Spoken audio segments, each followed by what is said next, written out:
kesimpulan itu ditulis dalam sebuah rekomendasi yang menurut saya menjadi bagian dari pemicu dan pemacu kita untuk memberikan jawaban atas kesimpulan itu. Judul laporan itu adalah Schooling Without Learning. Anak-anak itu ke sekolah tapi tidak belajar. Yang di dalamnya dijelaskan menurunnya capaian literasi dan numerasi serta berbagai kemampuan lain yang seharusnya dicapai para murid dari proses pembelajaran itu. Tentu penyebabnya banyak. Yang disoroti misalnya terkait dengan literasi bukanlah rendahnya kemampuan mereka membaca aksara atau literal reading, tetapi yang menjadi persoalan dan kesulitan adalah bagaimana memahami tulisan atau functional reading. Yang itu dalam konteks Indonesia bisa kita lihat rendahnya skor PISA kita, terutama yang berkaitan dengan numerasi misalnya, itu karena ketidakmampuan murid kita dalam menjawab pertanyaan-pertanyaan sebenarnya tidak terlalu kompleks, pertanyaan sederhana dalam matematika, tetapi dibuat dalam narasi bahasa. Sehingga dengan model tes yang seperti itu, ada dua hal yang memang harus dikuasai oleh para murid. Yang pertama, kemampuan memahami bahasa, dan yang kedua adalah kemampuan menyelesaikan pertanyaan yang ditulis dalam narasi bahasa itu. Misalnya 3 kali 3 berapa, Bu? 9 ya? 9. Tetapi ketika sudah dibuat dalam bentuk narasi, saya punya 3 orang kawan. Kawan saya bernama Pak Darmadi, bernama Bu Deni, dan Bu Laili. Pak Darmadi ini memiliki 3 butir telur.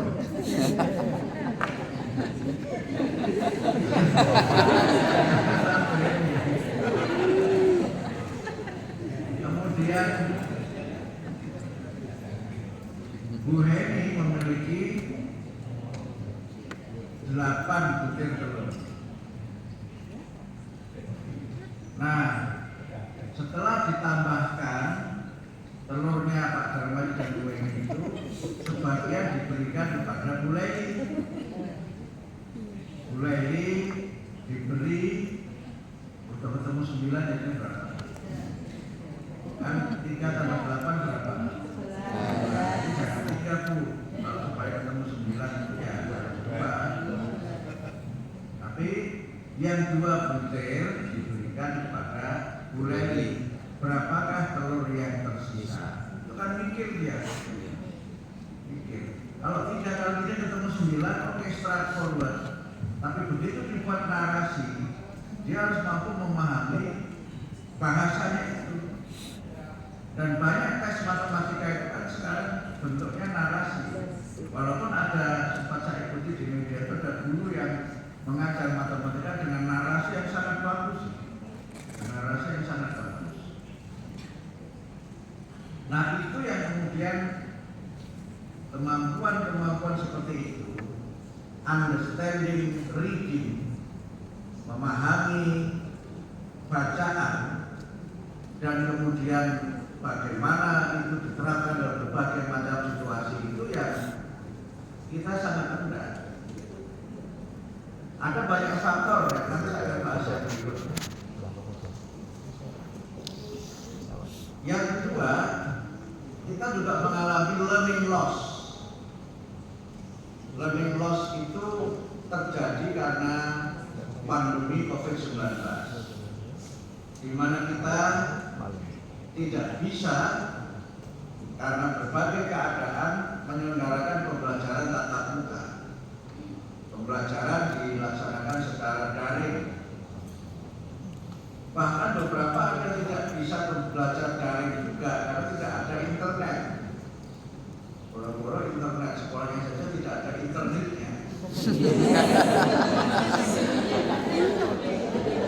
Betul. Sehingga mereka ini capaian pembelajarannya jauh di bawah yang seharusnya. Bolehlah kita membuat dalam rancangan kurikulum capaian pembelajaran kelas 1 SD sekian, SMP sekian, tapi itu tidak terjadi. Karena apa? Ya mereka tidak belajar. Ya belajar daring. Itu secara teknologi memang canggih, tetapi secara pencapaian itu tidak sama dengan pembelajaran langsung. Guru tidak bisa mengontrol bagaimana respon belajar murid secara akurat. Interaksi dua arah atau bahkan interaksi multi arah itu tidak terjadi. Bahkan kadang-kadang yang terjadi kan interaksi satu arah, bahkan mungkin tidak ada arah interaksinya. Karena kalau muridnya sudah agak canggih, dia tidak perlu mengikuti belajarnya. Karena dia rekam saja, kalau sudah mengikuti pakai Zoom itu kan nanti bisa diputar lagi. Gurunya berusaha menjelaskan, muridnya sibuk mengerjakan hal yang lain. Saya kalau ngajar daring itu kadang-kadang bikin perut mulus, pas serius bikin persiapan, nah mahasiswanya nggak serius. Tapi karena kita ini dosen yang nggak punya strategi pembelajaran, itu mereka tidak on cam, saya anggap tidak masuk. Jadi kalau saya panggil namanya tidak on cam, berarti tidak masuk. Nah, agak ditakut-takuti.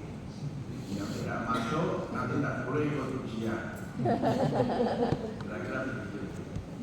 Nah, learning loss ini tidak hanya terjadi di Indonesia, di banyak tempat juga seperti itu. Bahkan saya kemarin dikirimi seorang kawan artikel dari McKinsey tentang bagaimana pendidikan, dunia kerja dan sebagainya. Memang ada gejala penurunan kualitas belajar globally secara keseluruhan di banyak negara di dunia ini, globally di dunia ini, memang kualitas pembelajaran itu menurun. Dan salah satu sebabnya itu karena apa? Karena teknologi yang bernama teknologi digital itu.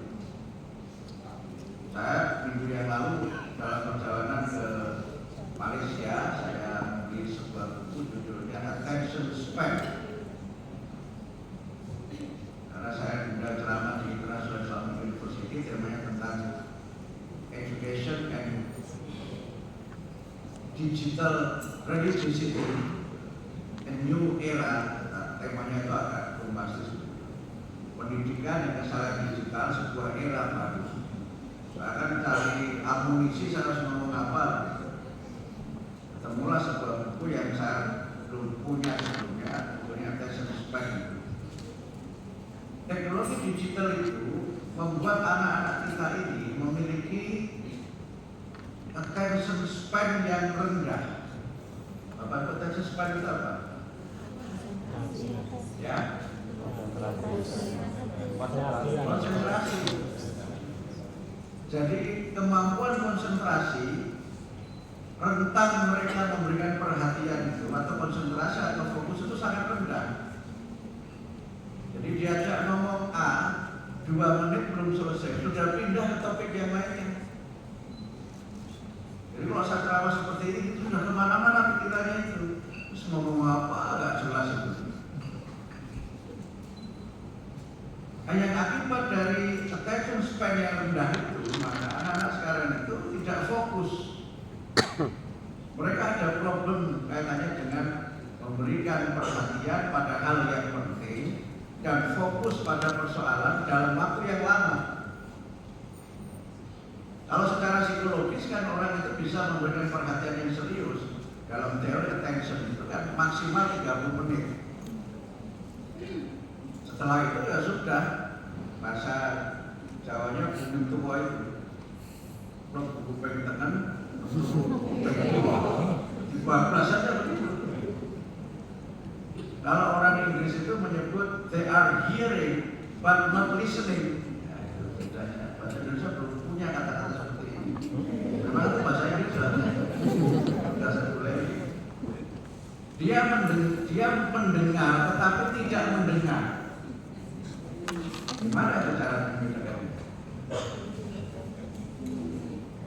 Kenapa dia mendengar tapi mendengar? Dia mendengar tapi tidak paham yang dia dengar. Jadi hear dalam bahasa Inggris itu mendengar, krungu, tetapi tidak paham apa yang dia dengar itu. Kenapa tidak paham? Karena tidak konsentrasi. Atau dia paham yang dikatakan apa, tapi maknanya apa tidak ngerti. Nah, itu problem yang serius dalam dunia pembelajaran kita ini. Sementara dalam dunia yang berubah itu, kita cenderung untuk menggunakan cara yang sama dan menganggap semua murid kita itu sama. Ini masalah yang serius yang kita hadapi. Sementara banyak hal yang seringkali jadi konsep, misalnya individualized learning, student active learning, diferensiasi dan sebagainya, itu dipahami secara tidak utuh. S2 saya psikologi pendidikan, jadi saya kalau bicara begini agak detail ya maklum.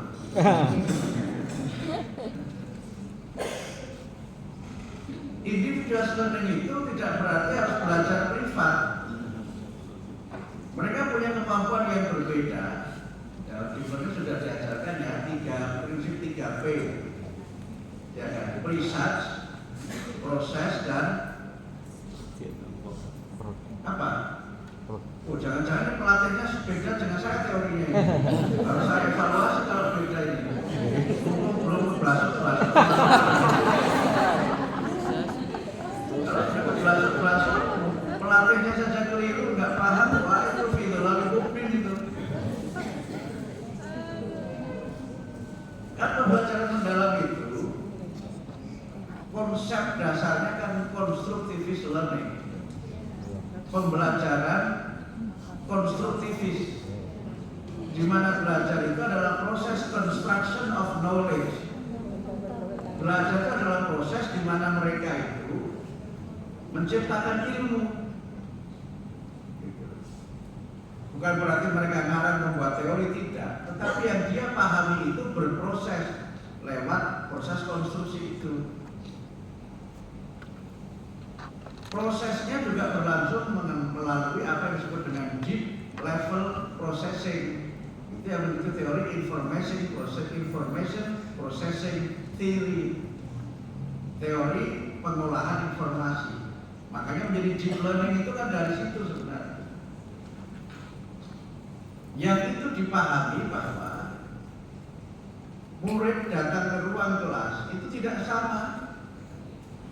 Mereka punya pengalaman yang berbeda-beda, punya pengetahuan yang berbeda-beda, punya persepsi mengenai mata pelajaran atau tema pembelajaran yang berbeda-beda. Mereka punya tingkat motivasi yang berbeda-beda pula. Bahkan dalam konteks harian aktual, dia punya mood belajar yang berbeda-beda pula. Sehingga karena itu maka proses pertama itu disebut dengan pre-research. Pakai teorinya itu John Biggs. Saya kutip dari buku dia The Process of Learning, tulisannya John Biggs. Nah ini tidak bisa diabaikan. Nah baru kemudian yang kedua itu prosesnya bagaimana. Nah proses itu ada dua, ada surface proses dan ada deep proses. Surface proses itu proses yang dia itu ya begitu saja, dangkal, surface itu artinya dangkal. Dan ada proses yang mendalam. Ketika proses itu dangkal, maka informasi itu hanya sampai pada working memory. Nah kalau sampai pada working memory itu, dia ingat cepat, tapi hilangnya juga cepat. Nah, ilmu itu bisa terjadi kalau sampai pada namanya long term memory, memori jangka panjang. Yang long term memory itulah yang menjadi knowledge, menjadi pengetahuan. Sehingga ketika orang itu belajar, maka orang ketika misalnya suka ada kan yang beberapa saat yang lalu yang kirim video lucu itu, anaknya disuruh membeli terasi di warungnya. Ini punya warung siapa? Ya adalah warungnya Pak Mukti begitu. Beli terasi ya di warungnya Pak Mukti, nanti bilang kepada Pak Mukti kalau terasinya itu jangan yang terlalu asin, soalnya bapak lagi darah tinggi. Harganya jangan mau yang mahal ya, nilai yang begini. Berapa informasi yang harus dipahami oleh sang anak? Padahal intinya kan beli terasi. Tapi kalau menjelaskan itu muter-muter gitu, sambil di jalan diapalkan itu. Atau kalau waktu saya kecil itu kan disuruh membeli apa beberapa item gitu ya harus dibeli. Tidak ada catatannya kan? Iya. Nah nanti tolong ya kemarin Pak Mukti tolong beli kerupuk, kemudian beli cabai, tomat, apalagi itu telur.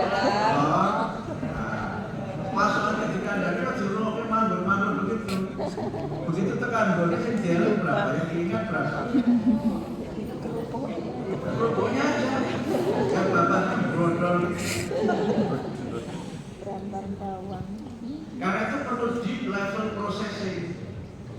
Yang dalam deep level processing itu dimulai dari attention itu. Makanya orang Indonesia memberikan istilah attention itu dengan pay attention. Kalau pay artinya pay itu kan bayar. Pay attention itu apa? Mencurahkan konsentrasi kita itu kepada informasi yang penting. Karena ada informasi yang tidak penting yang tidak perlu dipahami. Sehingga dengan deep level processing itu dia paham betul apa yang dipelajari, bagaimana cara mempelajarinya, dan kemudian bagaimana dia menggunakan itu pada saat diperlukan, namanya produk. Sehingga dalam proses-proses itu ada proses namanya remembering atau memorizing.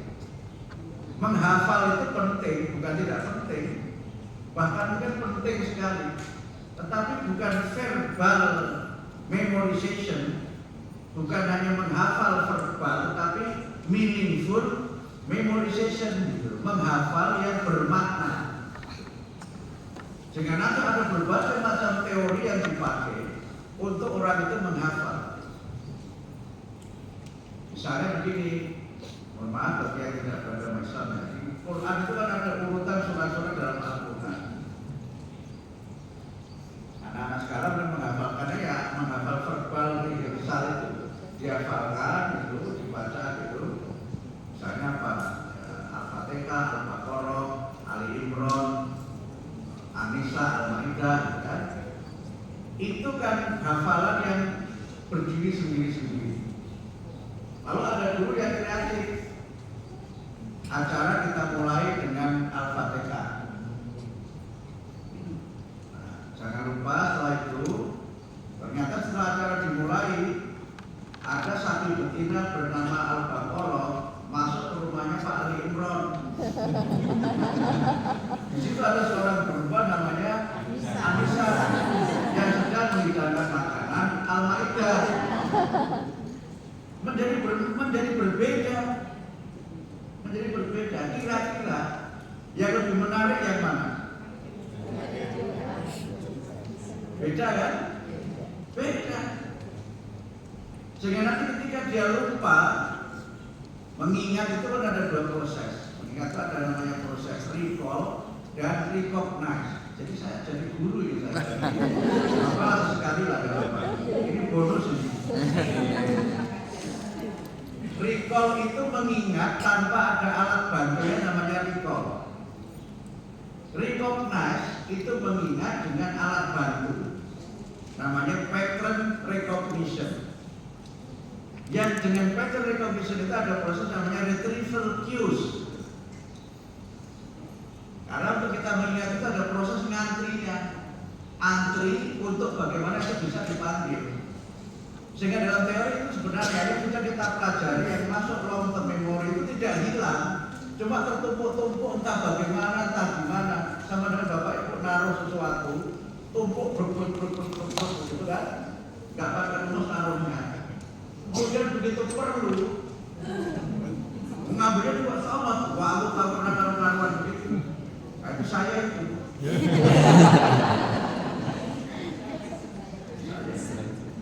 Tapi kalau katanya itu bagus pakai file gitu kan, bagus ini di sini, ini di sini, ini di sini, ini di sini,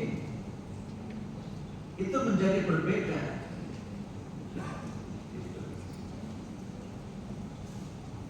Saya waktu belajar di madrasah itu baru tahu artinya arti pentingnya nadoman setelah saya belajar psikologi, ambil S2 psikologi itu baru sadar arti pentingnya nadoman. Kalau di kalangan pesantren kan menghafalkan struktur atau i'rab itu kan pakai alfiah. Itu kan rumus-rumus dalam bahasa Arab. Itu kan dibuat dalam bentuk rima, nyanyian-nyanyian itu. Bahasa Arabnya nadoman. Ya dulu ya ngebaca begitu karena ngapalkan begitu buat apa juga.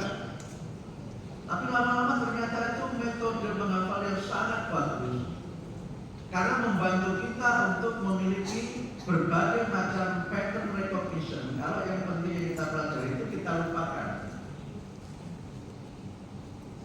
Misalnya kalau misalnya di dalam ilmu tajwid, saya mencontohkan ini karena ini yang paling saya ingat. Misalnya kalau kita itu baca Quran itu kan ada bacaan-bacaan itu dalam tajwid. Saya itu itu kan ada di dalam kitab itu Watukim bibun natin dia mulaidah karena bibul matin kadunya famida. Itu kan bibun itu rumus dasarnya adalah ketika ada non sukun atau tanwin bertemu dengan ya non mim wawu dia mulaidah. Karena bibul matin kadunya famida. Contohnya kalimat seperti ini, kalimat dia dan seterusnya. Dulu ya cuma ngapalin aja, ternyata itu formula yang luar biasa itu. Begitu kita lupa, itu tahu itu. Oh,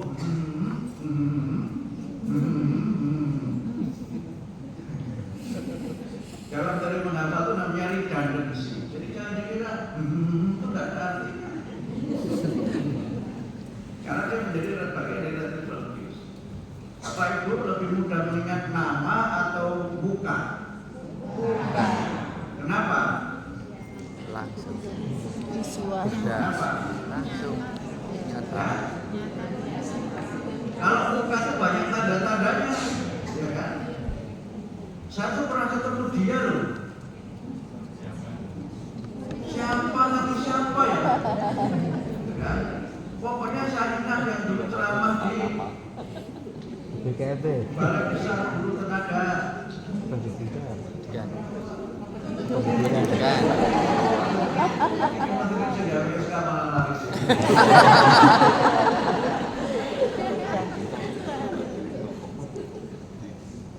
Tapi muncul namanya belakangan.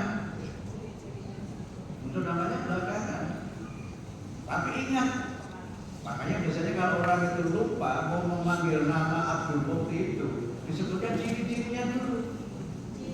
Karena itu kecil gitu. Sesuai dengan aslinya lagi kan. Pengamatannya benar. Kecil apa lagi berarti? Kacamata. Tai lalat. Tai lalat. Tai lalat. Tai lalat. Apalagi Ganteng.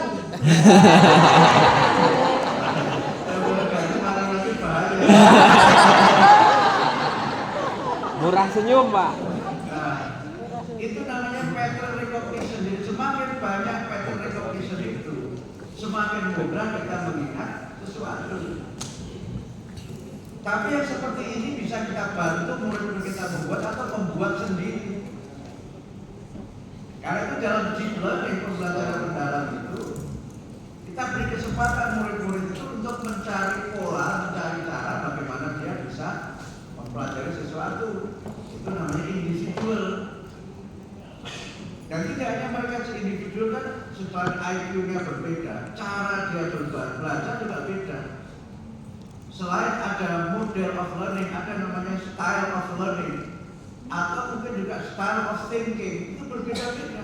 Nah, kita harus memberikan ruang untuk mereka itu bisa belajar menurut apa diri karakternya dia. Ada yang kalau belajar itu tengah malam yang tidak ada suara-suara, gitu kan? Tapi ada yang kalau belajar itu seperti membaca warta berita. Ya, kalau belajar di tengah malam itu malah bersuara, bukan bersuara, tapi bersuara karena apa? Dengkur. Saking senangnya situasi, dengkur gitu. Nah, yang seperti ini kan harus kita berikan ruang. Jadi jangan dipaksa anak itu belajar dengan cara yang sama, sehingga individualnya ada di situ. Yang kedua, dalam kaitan dengan deep learning itu ada kaitan yang dulu pernah ada ukuran namanya quantum learning, yang itu berkaitan dengan bagaimana otak itu bekerja. Sehingga kalau kita bicara teori information processing itu kan biasanya dimulai dari konstruksi otak, struktur otak, dan fungsi-fungsinya itu.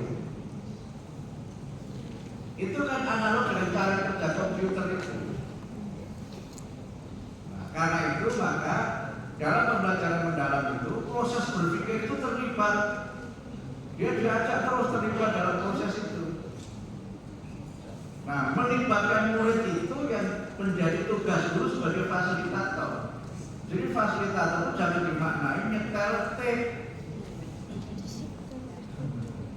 Kadang-kadang ngajar muridnya suruh dengarkan tape, gurunya cuma tape aja. Yang kemarin saya tanda itu kan, student active learning itu studentnya active learning, gurunya active chatting. Rusak loh. Itu sama-sama pemahaman yang keliru. Gitu. Jadi guru itu seperti dirijen yang mengorkestrasi supaya semua instrumen itu berfungsi dalam sebuah orkes. Jangan kendangnya terus yang main. Terus seluruhnya atau disebut. Lalu bagaimana? Enggak mungkin kendang sama seluruh ditiup bersama-sama. Walaupun seluruh ini pemain sudah tidak niup, tapi kan memperhatikan kapan waktunya dia niup. Sehingga dia itu kemudian menjadi fasilitator yang memastikan semua orang itu terlibat dalam pembelajaran dan semua orang itu menjadi berperan. Dan semua murid itu menjadi berpartisipasi dan semua murid itu menjadi pinter. Karena guru tidak fokus pada satu orang. Nah, ini nanti terkait dengan banyak teori di mana semua orang itu akan bersemangat belajar kalau dia diberikan apresiasi. Ketika orang diapresiasi, dia gembira, maka dia menjadi joyful. Menjadi menyenangkan. Menyenangkan itu tidak selalu berarti lucu. Kalau murid diberi soal 10, soal pertama bisa dikerjakan dengan baik. Kira-kira kalau diberi soal yang kedua, apa yang dilakukan? Semangat. Dia akan bersemangat. Dia enjoy belajar. Kenapa? Ya karena dia merasa dia bisa dengan dia belajar itu. Bahkan kemudian ketika mereka tahu gunanya yang dia pelajari, dia sebut dengan meaningful. Yang pertama tadi memperhatikan semuanya itu namanya mindful.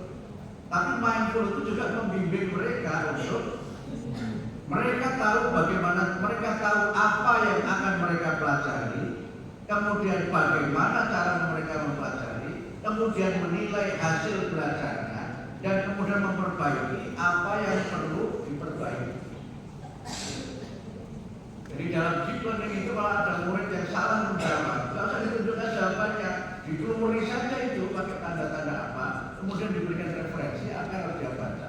Perintahnya apa? Mungkin lihat lagi, baca buku ini, dan seterusnya. Dengan cara begitu muridnya aktif. Jadi jangan semuanya dikasih tahu, tapi kasih bagaimana dia bisa menemukan jawabannya itu. Jadi boleh ada PR bukan tidak ada PR, tapi PR-nya tidak mengerjakan soal. Tapi PR-nya itu mungkin menemukan jawaban. Apa bedanya mengerjakan soal dengan menemukan jawaban? Apa bedanya?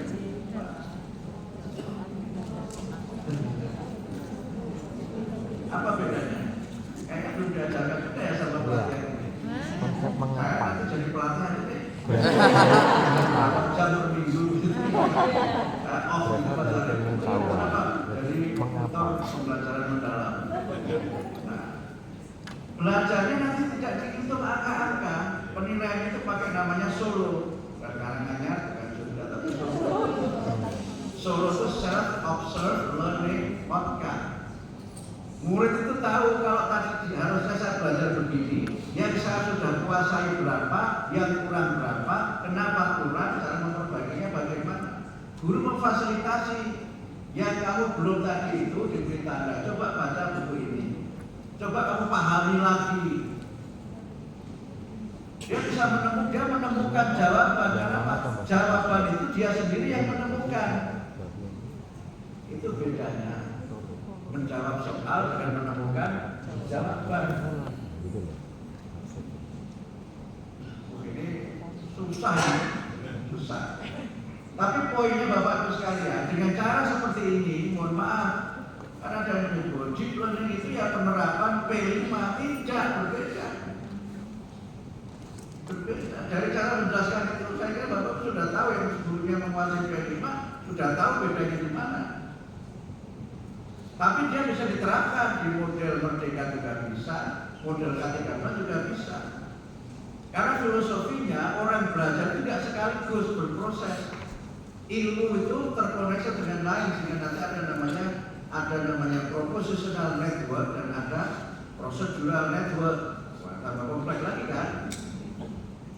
Tapi intinya belajar itu di situ menjelaskan kucing. Misalnya contoh yang bahasa Indonesia misalnya dari ada binatang berkaki 4, kukunya tajam. Coba siapa yang tahu? Dia nebak kan? Terus apa lagi? Terus seterusnya baru kemudian kucing. Dia menyimpulkan kucing itu dari deskripsi dan narasi ciri-ciri dari kucing itu. Di sini ada kaitannya dengan teori Gestalt dalam psikologi. Tambah lagi kan? Tambah lagi. Gitu. Dan seterusnya. Tetapi dengan cara seperti itu, murid terlibat. Dia ikut semuanya terlibat. Yang biasanya bengong saja diam. Tiba-tiba ditanya oleh gurunya. Apalagi coba si Mokti, kamu dari tadi bengong melulu. Jangan bilang dari tadi bengong melulu, nggak boleh blaming, nggak boleh labeling murid, apalagi labeling yang tidak bagus. Kalau itu namanya tidak mindful. Mindful itu nguang itu mindful. Mindful itu menjadikan semua murid itu hebat. Makanya kata kunci dalam pembelajaran mendalam itu memuliakan peserta didik. Mukti, coba sepertinya kamu ada jawaban. Itu kan bagus daripada dari tadi bengong melulu. Sehingga di sini guru harus betul-betul menempatkan murid itu sebagai semuanya orang pintar, walaupun kita tahu nggak semuanya. Nah, disitulah pembelajaran yang menyenangkan, semua orang antusias. Dan oleh karena itu maka yang dipelajari tidak perlu banyak-banyak, sedikit tetapi mendalam. Sehingga kami sekarang sedang menyusun materi-materi yang akan diajarkan. Itu berapa materi, kita kurangi materinya itu. Tetapi sedikit yang dipelajari itu bisa diterapkan, bisa dikontekstualisasikan dalam berbagai macam konteks. Sehingga kita itu istilahnya itu, saya pakai istilah itu namanya when less is more. Less is more. Sedikit tetapi lebih. Gimana caranya sedikit tetapi lebih? kita pelajari sedikit, tetapi sangat mendalam karena bisa dikait-kaitkan dengan yang lainnya, bisa dikontekstualisasikan dengan berbagai macam keadaan. Disitulah kemudian pembelajaran itu menjadi bermakna. Yang lainnya apa? Nanti dia cari sendiri. Karena dalam konteks belajar di sekolah itu, berapapun yang kita ajarkan secara materi itu nggak akan pernah banyak dan nggak akan pernah cukup. Sehingga yang kita ajarkan adalah yang most esensial, yang lainnya nanti dia cari sendiri. Karena dia sudah memiliki rasa ingin tahu yang tinggi dan semangat belajar yang tinggi. Itulah yang kemudian nanti menjadi kunci bagaimana mereka itu belajar sedikit, tetapi pengembangannya bisa mereka lakukan sendiri. Nah, kita selama ini itu kan masih content oriented. Berapa pokok bahasanya, berapa capeknya, yang penting mesti tak ulang. Apalagi nanti dikejar-kejar oleh pengawas, ketuntasan minimalnya berapa ini? KKM-nya berapa? Paling tidak dulu juga. 75. Wah, agak ini. Oke. Kosong. Melu pelatihan. Program ini sibuk jadi petugas pemilu. Padahal petugas pemilu ini bermela-melu aja. Kasih PR itu sudah tak kasih PR. Dihitung sebagai pencapaian itu. Akhirnya apa? Orientasinya hanya konten, orientasinya hanya pengetahuan. Dan kadang-kadang karena mohon maaf, pemahaman yang tidak terlalu tepat tentang pembelajaran yang menyenangkan itu turu rapopo wayang munggah ya munggah. Orang iso ya rapopo seperti wayang lulus ya lulus. Akhirnya belajar itu hanya untuk seperti makan sekolah lain. Apalagi memang gurunya itu balikan. Gak apa-apa nak, kamu tidur. Yang penting tidak mendengkur. Udah gitu nanti dapat teori dari Finland kan. Oh di Finland itu gak ada PR itu, katanya negaranya maju gitu. Ya iya. Tetapi tidak diberi PR tidak berarti dia tidak ada tugas di rumah, dia juga ada kerjakan di situ. Saya observasi pembelajaran di Finland itu sebelum berbagai macam teori yang berkembang di kebijakan Kementerian Pendidikan Dasar Menengah. Karena teori pembelajaran mendalam itu kan perkembangannya kan dari negara-negara Skandinavia itu, Finlandia, Swedia, Denmark dan lain-lain itu. Pelopornya kan itu, Marton dan Salio itu orang Swedia. Sehingga pembelajaran itu tidak berorientasi kuantitatif, nilainya cuma selalu angka-angka. Angka 7 itu artinya apa? Angka 8 itu artinya apa? Dalam konteks kita mengukur kemampuan seseorang.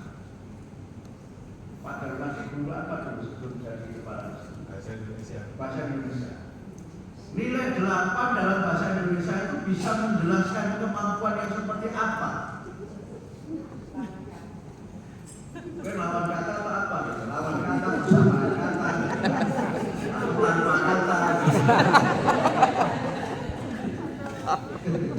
Bagaimana perasaanmu? Tidak bisa dijelaskan dengan kata-kata.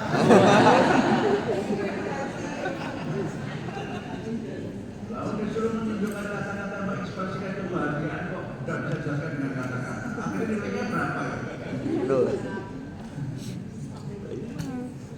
Itu kan tidak bisa menjelaskan itu. Oke lah diberi angka 7 itu. Tapi kalau diberi angka 7 itu artinya apa? Kalau tadi itu bicara hubungannya dengan persamaan kata, lawan kata, seberapa besar dia menguasai itu sehingga diberi angka 7. Makanya dalam pembelajaran mendalam itu yang penting tidak angka-angkanya. Ini hampir sama dengan sebelumnya itu yang disebut dengan penilaian otentik itu. Yang menjelaskan murid sudah menguasai apa dalam pokok bahasan itu. Misalnya begini Pak, kita belajar bahasa Inggris, misalnya TOEFL-nya 550.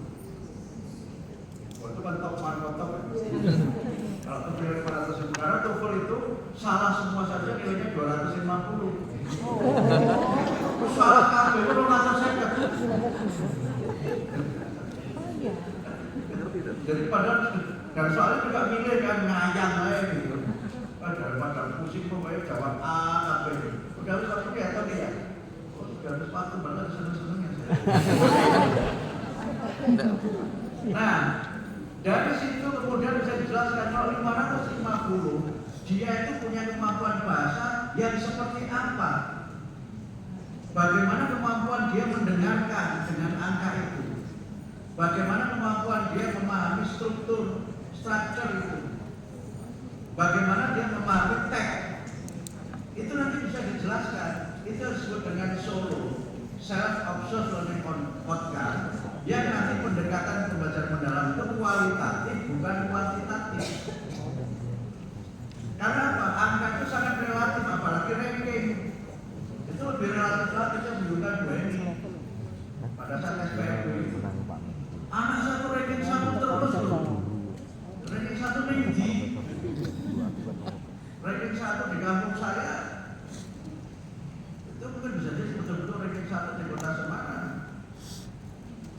Ranking 1 di kampungnya Pak Kepala Dinas bisa jadi ranking 1 di Jakarta. Tapi ranking 1 di Papua, di bawah ke Solo itu ranking 11. Jadi ya 1 tapi 1 dan 1. Tapi orang tua kan sering mengatakan anak satu ranking terus. Mari gue ini cerita, anak satu juara terus loh. Dan juara tingkat apa? Lawannya juga siapa? Ranking 1 dari 3 murid.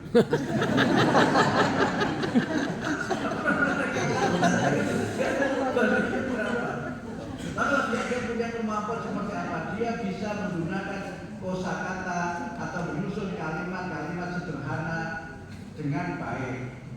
Dia bisa menyusun kalimat kompon dan kompleks dengan baik. Itu kan kemampuan yang terukur. Itu kan? Kalimat sederhana, saya makan, saya mau makan, kalimat sederhana. Saya mau makan, tetapi makanannya tidak ada. Itu sudah beda lagi kita ya. Saya mau makan, makanannya ada, tapi harus beli. Sementara saya tidak punya uang. Itu kan beda lagi kemampuan berbaca seperti itu.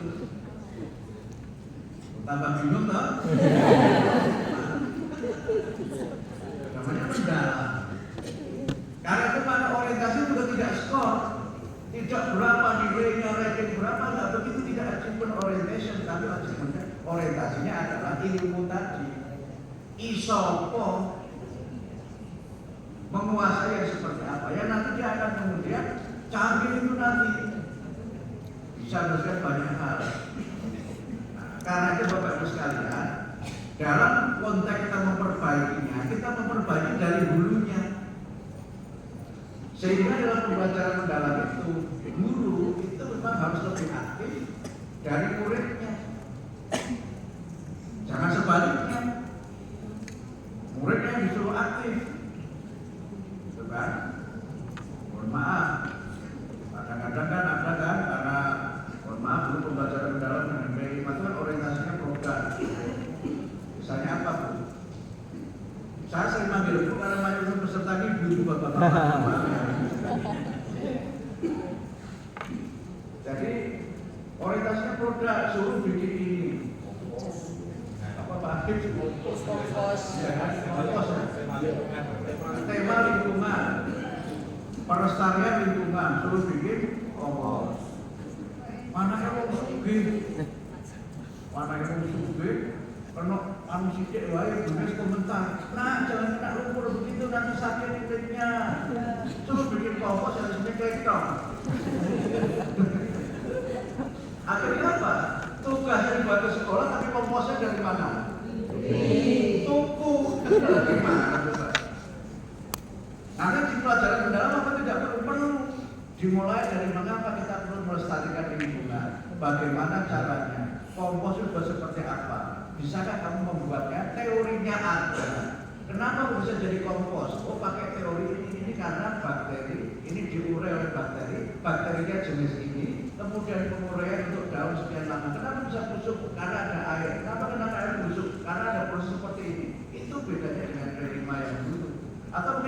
memang maksudnya begitu, tetapi yang sudah dibawa tidak maksud. Yang kedua ya.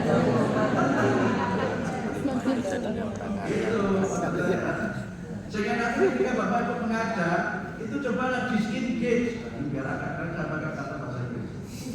Lupakan yang dulu, tapi langsung pada konstruksi teori yang ada itu. Boleh untuk sekedar membantu memahaminya juga boleh. Dengan K13 sudah masih bisa.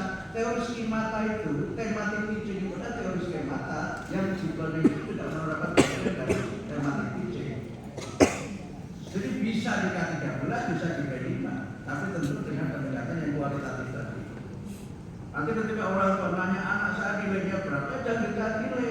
Jelaskan, ibu anaknya sudah bisa kemampuan seperti ini, anak itu hebat loh. Nah, memang akhirnya apa? Gurunya tambah mumpet. Karena penilaiannya kualitatif, bukan angka-angka.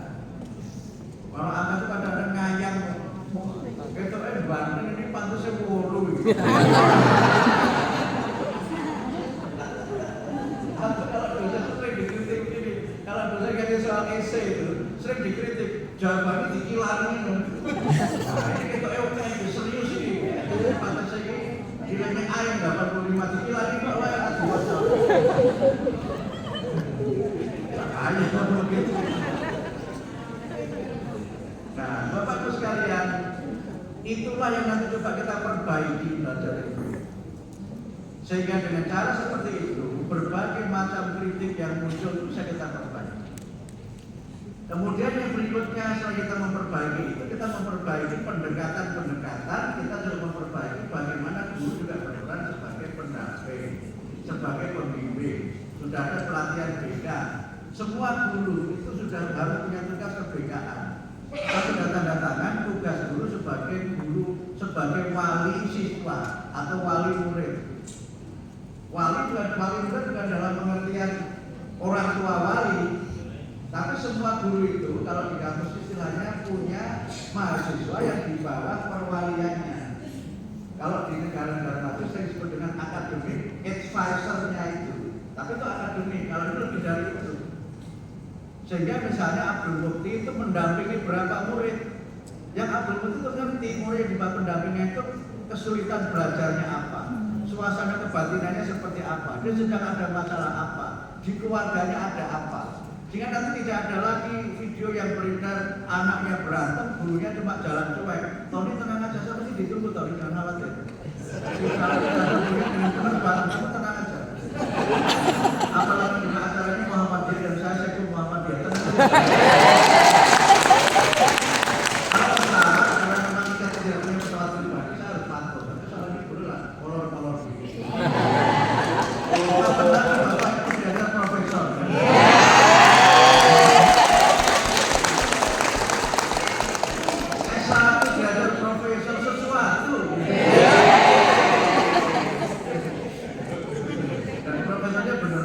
Portfolio. Dan yang ngasih SK itu Mas Nadi, yang produsen itu Mas Nadi yang ngasih SK itu. Terima kasih Mas Nadi sudah menonton. Mana-mana kan saya. Sampai profesor. Jadi nggak boleh lagi guru itu tidak tahu muridnya itu kenapa murid kamu kok tidur terus. Nggak tahu itu memang anaknya payah. Nggak boleh begitu.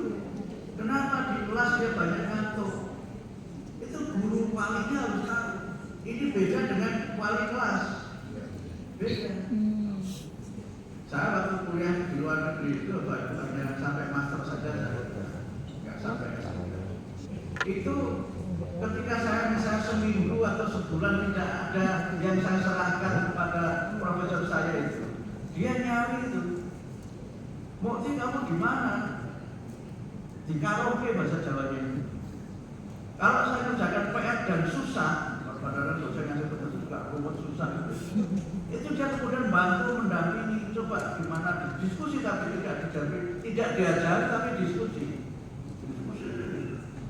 Kadang-kadang kalau ada mahasiswa sudah PT, kalau saya banyak itu ketika kamu taruh semua buku, kamu jalan-jalan. Makanya kalau ada orang PT itu kan solusinya suruh jalan-jalan. Kalau ada orang PT itu saja dikritik, mesti kurang piknik. Jadi kalau ada yang melarang piknik, itu kayaknya pun belajar psikologi.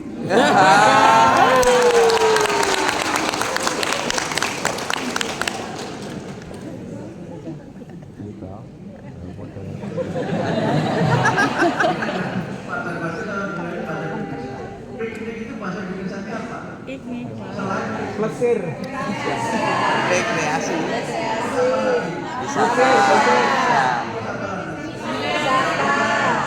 itu kan semuanya isinya seneng-seneng semua. Iya. Kalau orang itu sudah jalan-jalan, tamasya itu dari bahasa tamasya, itu jalan-jalan. Tamasya itu dari bahasa keliling. Tamasya itu jalan-jalan. Kalau orang sudah jalan-jalan itu kan fresh, makanya disebut dengan refreshing. Kalau piknik itu bahasa Inggris, kalau negara piknik itu bahasa Promosi. rekreasi. Itu dari bahasa Inggris. Recreation. Jadi kalau orang itu jalan-jalan, maka jangan dia nemu ide-ide baru dengan dia itu jalan-jalan. Dia menemukan gagasan baru ketika ketemu orang. Dia menemukan gagasan baru ketika melihat sesuatu. Makanya kemudian supaya kita tuh banyak ide itu jalan-jalan. Apalagi kalau banyak duit. Nah, karena itu maka kita berusaha mendampingi murid-murid kita membina karakter mereka itu. Sehingga karena itu maka guru itu kan tidak kita wajibkan harus mengajar 24 jam pelajaran tatap muka. Ini pada Pak Kepala Dinas. Boleh Pak 16 minimal ya. Nanti kemudian bisa kekurangannya itu sebagiannya pemenuhan dari kekurangan. Pemenuhan 24 sebagaimana ketentuan itu dari dia menjadi guru wali. Dia jadi wali berapa murid? Yang dia kerjakan sebagai wali itu apa saja? Harus ada reportnya, kalau nggak ada reportnya repot. Dapat poinnya tapi nggak dapat hasil pekerjaannya. Kami ini kalau di negara-negara maju ya, yang namanya dosen wali itu bertaruh. Kalau sampai mahasiswanya tidak lulus itu malu dia. Malu dia dianggap gagal. Sehingga kemudian anak-anaknya kita perhatikan semuanya. Kalau perlu kita tahu anak-anak itu sudah bermasalah apa. Apalagi ketika mereka sudah SMP atau SMA itu lebih kompleks lagi. Sehingga tidak boleh anak-anak itu kita biarkan sendiri dalam permasalahannya. Mereka perlu tempat mengadu dan tempat mengaju. Mengadu itu cerita, mengadu itu Sambat. Aduh.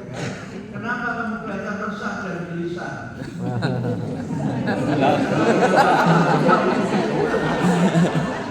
Karena saya lagi mengamalkan lagunya optimisa. Nah, ini coba kita bangun sehingga pendidikan itu membangun karakter, menciptakan sekolah sebagai rumah yang kedua bagi murid-muridnya, bagi murid-murid kita itu.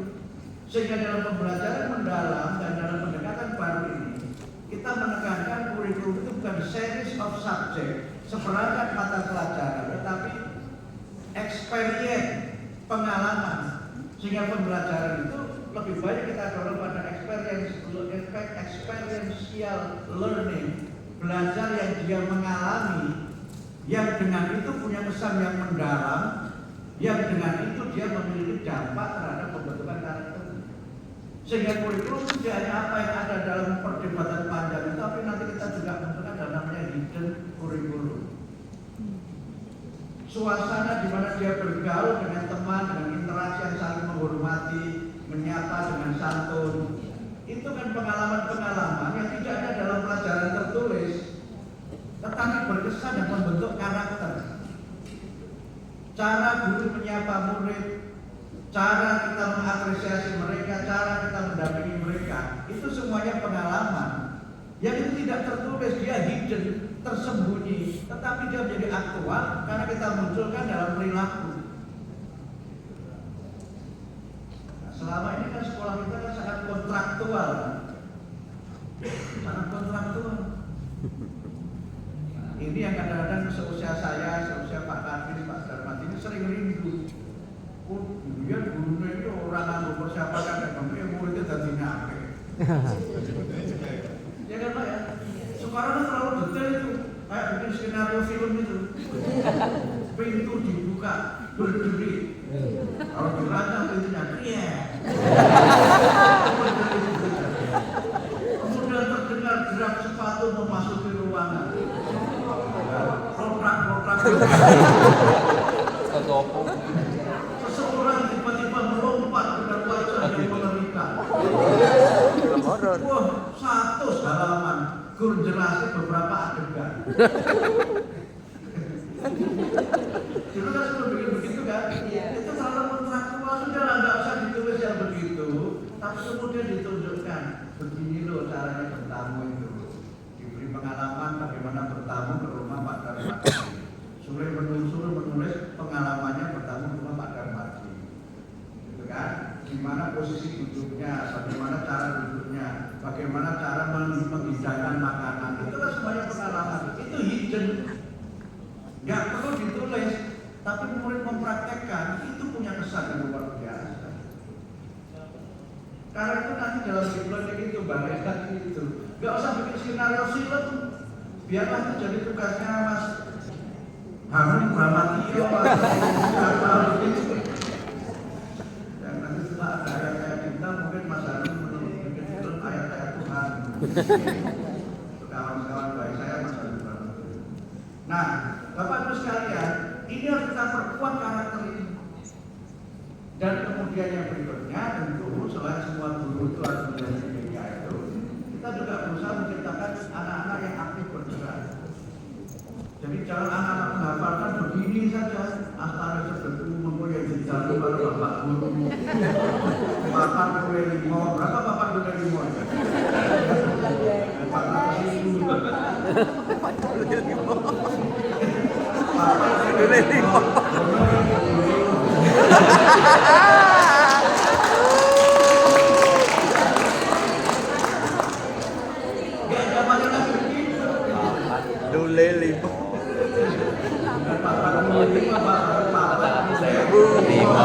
gaji deh gugus.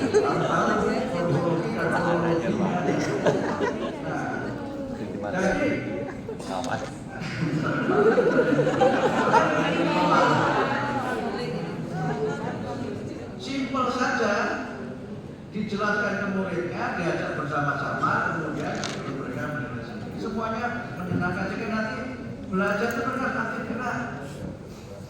Kami sedang merancang nanti membuat senam kotak. Setelah ada senam anak Indonesia hebat, kami sedang merancang nanti ada senam kotak. Itu bisa berupa SBD, bisa gerakan singkat-singkat dulu kan.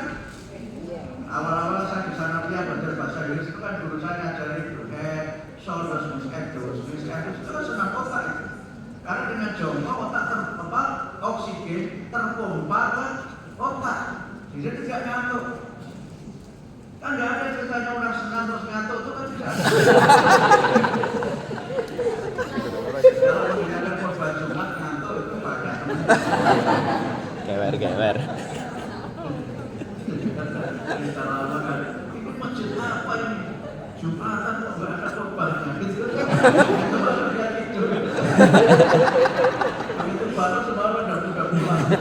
Kebangetan ya. Yang begitu dulu lagi. Makanya dulu kan nanti tidak perlu upload kan, tidak perlu upload laporan kan, tidak perlu buka laporan, cukup begitu tertulis, lapornya pada kepala sekolah. Dibikin dulu itu gembira semuanya.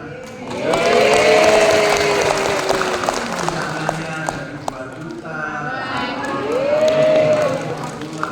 Pokoknya diseneng-senengnya lah dulu. Tapi kalau diseneng-senengnya begitu juga harus disenengnya murid. Iya. Jangan yang begitu kan kredit.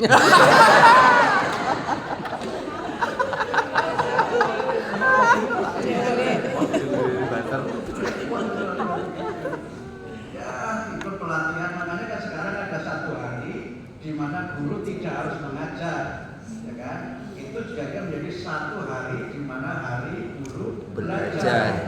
Pak Darmadi menyampaikan nanti ada 1 hari yang guru itu pelatihan, bisa di BPMP, bisa di mana-mana fasilitas kita punya, bisa juga sekolah di Pondok koordinir SDMP, nanti pelatihnya datang ke sana dan sebagainya. Yang itu kan sudah kita berikan aturannya, nggak usah khawatir. Sudah ada aturannya. Yang pelatihan itu kita hitung juga untuk pemenuhan 24 itu. Sekarang angkanya sudah dirumuskan, belum saya tanda tangan. Ini kayaknya sudah saya tanda tangan kemarin itu. Cara berikut sudah saya tanda tangan. Karena terjadi berlakuan mulai semester depan ini. Sudah saya tanda tangan di Pak Kadis. Jadi banyak yang baru itu. Aturan-aturan banyak yang baru. Termasuk adanya ketika nanti tidak ada lagi seleksi kepala sekolah, ini soal perubahan nama. Nanti saya jam 12 saya selesai. Mas Taufik Ranawati. Sebutkan itunya protokolnya. Di sana 1 jam, jadi cukup waktu mas. Makan siang nggak sedikit, kadang bisa makan siang di rumah. Atau tidak makan. Karena saya dengan Bu ini makan sarapannya agak banyak. Kita jam 9. Sampai mana tadi saya? Perubahan. Dulu kan Pak Darmadi memimpin guru penggerak. Hanya guru saja yang diurusi Pak Darmadi. Padahal yang namanya pendidikan itu, undang-undang menyebut ada pendidik dan tenaga Pendidikan. Tenaga pendidik ini nggak ada yang ngurusi selama ini. Makanya kemudian kita rubah namanya menjadi BPGDK. tenaga kependidikan. Jadi nanti pustakawan juga diurusi, laboran juga diurusi, TU juga diurusi. Bahkan ketika saya ke Sukoharjo, Pak Kadri, ada warga Muhammadiyah itu. Orang Muhammadiyah itu majirinya ada kurang sopan. Langsung saat tangan saya ditarik itu, Pak Menteri, jangan hanya guru juga, Pak Bon Supersa juga harus diurusi. Oh iya, seragam Muhammadiyah.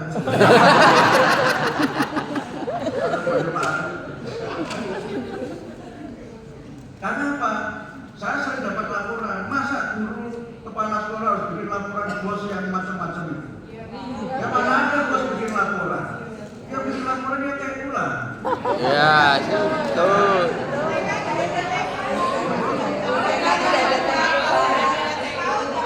Mau enggak? SD tidak ada. Jangan khawatir, jangan khawatir. Rangkap segalanya, Pak. Saya jangan khawatir, aku tahu yang kau mau. Kita sedang menyusun revisi undang-undang sistem pendidikan nasional. Di dalam usulan kita itu nanti yang dimaksud guru itu tidak hanya mereka yang pendidik informal, tetapi juga anak usia dini juga.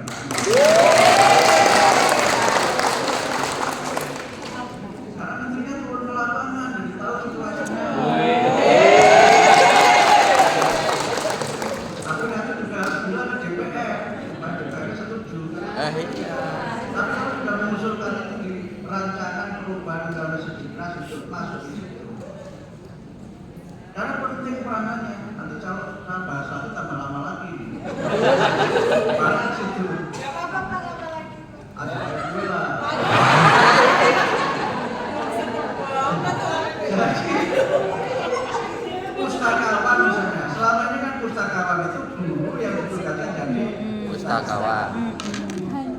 Kita ini nanti pustakawan betul-betul kita siapkan. Boleh dia guru, tapi dilatih untuk jadi pustakawan itu supaya ngerti klasifikasinya.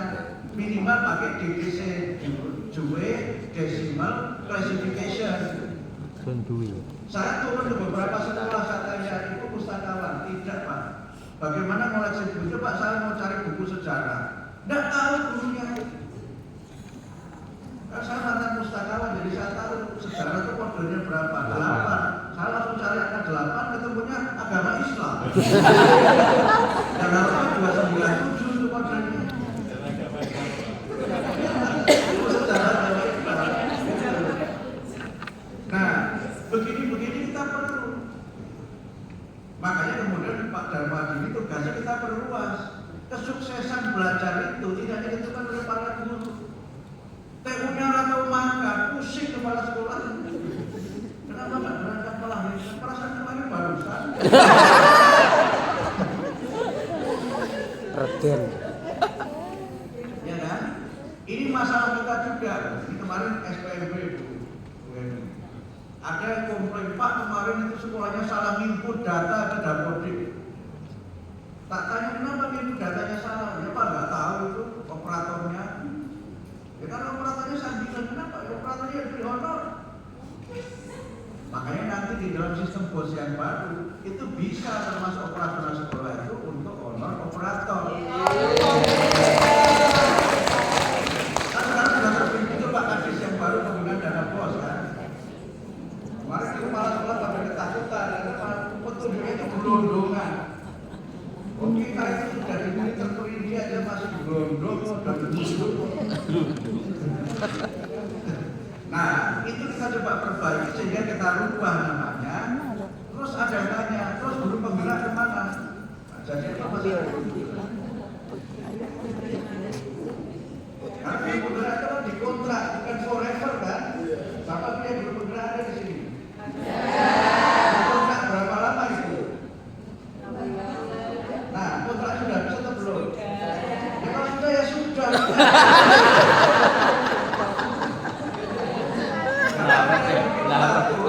Ada bikin status terus dikirim ke saya. Sekarang sekolah penggerak sudah tidak ada. Bagaimana sebelum penggerak? Bapak kontrak entek ya wes. Kontrak entek terus bagaimana? Ya bagaimana nggak bagaimana? Yang 9 bulan yang enteknya sampai 9 bulan. Terus sekolah penggerak bagaimana? Jadi sekolah transformatif. Nanti yang menjadi model untuk pembelajaran mendalam ini sebagian. Tapi nanti masih belum wajib semuanya kan? Nanti yang gurunya itu baru nanti menerapkan bertahap. Tapi sudah ada 59.000 yang siap menerapkan ini. Jadi tidak kita buka mereka bisa jadi kepala sekolah nggak bisa kalau memenuhi syarat.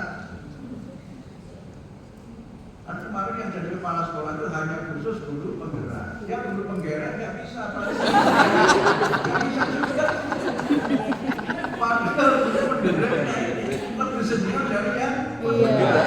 Makanya sudah golongannya sudah 4A atau 4B. Daftar kepala sekolah nggak bisa, kenapa? Gara-gara siapa? Nggak bisa upload. Harus tunggu pencelunak nyari bos saja bingung.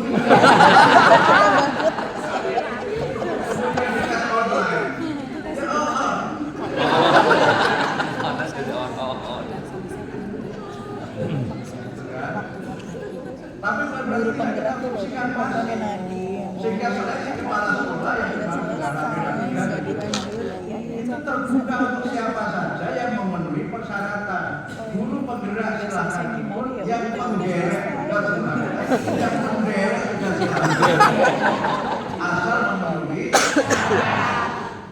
Yang guru negeri kita atur minimal golongannya 3C. Kira-kira jadi kepala sekolah terus pamung lah kira-kira begitu. Cilan terus kepala sekolah.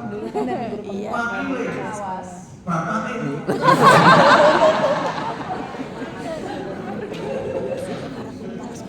Itu secara psikologi dan masalah sehingga sekarang Pak, itu masalah kita kan itu. Ada 50.000 sekian sekolah yang kepala sekolahnya PLT Pak. Namanya pinter Pak. 8 sama 70 Pak. 70 untuk SD. 50 lebih padahal yang membuat tanda tangan ijazah itu sah itu siapa? Kepala sekolah. Kepala dinas ijazahnya nggak sah. Yang membuat ijazah itu sah tanda tangan kepala sekolah karena penentu kelulusan itu adalah sekolah, bukan kepala dinas, bukan menteri. Itu kenapa kemudian kita buka untuk semuanya golongannya minimal 3C, kemudian nanti diseleksi secara terbuka, yang memenuhi nanti diangkat. Jadi kita membuka open inklusif. Tapi pendekatannya harus merit. Pendekatannya merit apa? Yang memang berkompetensi, yang memenuhi. Sehingga tidak ada kemudian kritik dulu itu adalah ada guru, istilahnya itu kalau pakai bahasa Jawa itu banjir bansilatan itu. Guru penggerak itu ya guru yang memang top itu pokoknya tugasnya kemana-mana aja memotivasi sekolah daerah diurusi. Karena kewajibannya menggerakkan, tapi sekolahnya sendiri menggerak. Bukan kita anti bukan, tapi kita perbaiki bersama-sama. Karena apa? Kepala sekolah itu kunci. Kepala sekolah itu kan menentukan banyak hal. Punya wibawa di hadapan guru. termasuk pengawas. Itu kan tenaga pendidik pengawas itu juga nanti kita aktifkan lagi. Sekarang sedang kita proses revisi peraturan Menpan tentang guru sebagian tugas sebagai pendamping sekolah menjadi pengawas, itu kita hidupkan lagi pengawas itu. Oh, jadi pengawas cuma nggo tes, pakai uji kompetensi. Lah kok jadi pendamping? Ada kepangkatannya pengawas itu. Cuma ya supaya citra pengawas itu lebih bagus lagi sesuai dengan fungsinya, nanti ya kita perbaiki. Sekarang sedang proses usulan ke Menpan untuk peraturan mengenai pengawas kita hidupkan lagi. Ada 40.000 lebih loh pengawas seluruh Indonesia itu belum pengawas di Kementerian Agama, ya saya nggak tahu berapa jumlahnya. Tapi nanti ya pengawas memang jangan seperti mohon maaf ada kritik. Sekolah kalau ditangi pengawas itu pucet. Karena apa? Nyari-nyari kesalahan. Dan kemudian sudah lama gitu nggak pulang-pulang, rupanya amplopnya belum diisi. Kita nggak boleh pengawas yang begitu. Aja. Ari nggak boleh Pak Ari. Pengawas yang di sini. Ya nggak di sini Pak Ari nggak apa. Yang begitu kita perbaiki. Sehingga karena itu maka nanti pengawas kita hidupkan lagi. Jabatan pengawas itu kan itu fungsional pengawas itu. Yang dia basisnya adalah guru kan, basisnya kan guru. Mana lagi yang belum Mas Arif? Sudah semua ya Pak. Sudah, karena guru sudah kalau begitu kita akhir. Jadi Bapak-bapak begitulah kira-kira kebijakan sedang kita buat. Sehingga nanti setelah pelatihan, selain pelatihan ini, pembelajaran mendalam nanti ada baru saja kemarin saya juga buka pelatihan guru, bukan guru BK, kata pelatihan ke-BK-an. Harus guru BK, semua guru harus nanti bertugas sebagai BK. Gitu. Semua guru harus nanti bertugas sebagai BK. Kemudian juga ada sudah kan ya coding sama kecerdasan artificial, itu juga sudah semua kan, pelatihan juga sudah. Juga sekolah yang siap, yang tidak siap juga jangan dipaksa, jangan memaksa. Yang sudah siap, pelatihannya sudah, tinggal silakan dilaksanakan. Yang nanti baru permennya sudah keluar, itu tes kemampuan akademik TKA. Itu juga sudah siap, nanti kita juga akan sudah mulai karena direncanakan November itu sudah mulai dilaksanakan untuk kelas 12. Ini bagian dari upaya kita untuk meningkatkan kualitas pendidikan dengan tema besar kita, pendidikan bermutu untuk semua. Untuk itu memang kuncinya adalah guru. Guru itu kuncinya. AI bolehlah canggih kita tanya macam-macam, tapi AI tidak bisa batuk. Batuknya guru itu mendidik loh. Ada murid berisik, gurunya batuk. Itu artinya apa? Ojo geger. Itu AI nggak bisa itu. Saya kira demikian yang dapat kami sampaikan. Terima kasih atas perhatiannya. Dan sudah bersabar mendengarkan celotehan saya selama 1,5 jam. Tidak dipotong iklan. Terima kasih. Mohon maaf atas segala kekurangan. Mudah-mudahan Bapak Ibu semuanya sukses dan kami betul reformasi pembaruan ini kuncinya ada sebagiannya di tangan Bapak-bapak Ibu sekalian. Terima kasih. Sekali lagi mohon maaf. Tadi saya ikut Pak Darmadi menutupnya. Nasrun minallah wa fathun qarib wa basyiril mu'minin. Wassalamualaikum warahmatullahi wabarakatuh. Waalaikumsalam warahmatullahi wabarakatuh. Untuk tetap berada di tempat dan kami turut mengundang staf khusus Menteri Bidang Pembelajaran dan Sekolah